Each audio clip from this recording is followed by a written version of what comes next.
Okay, Paula.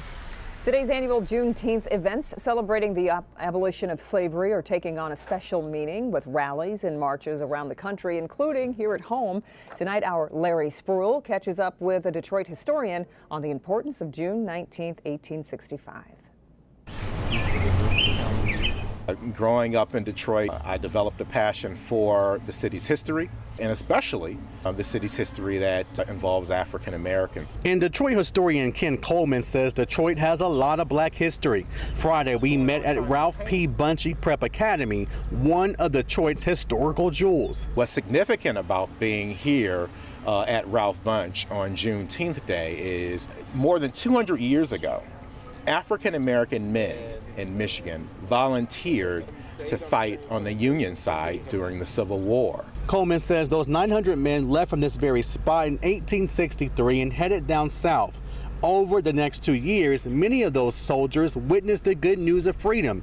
On June 19, 1865, known as Juneteenth, was the day that Union forces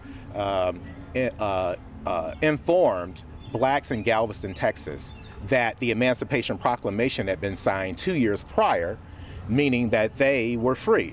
And so what's happened over the years, for many years and decades, it was Juneteenth was essentially a regional celebration. Coleman says the death of George Floyd is causing everyone to wake up, hence the reason why many states and corporate businesses are honoring Juneteenth now. So hopefully what we'll see in 10 or 20 years is the celebration of Juneteenth become part of the American mosaic, just like the Martin Luther King holiday.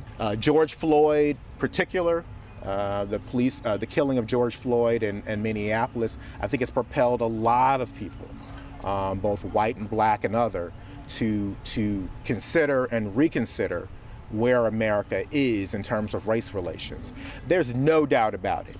The corporations that you see that have stepped up in recent days to acknowledge Juneteenth, they've done it because or after the George Floyd killing. Let's be clear about that.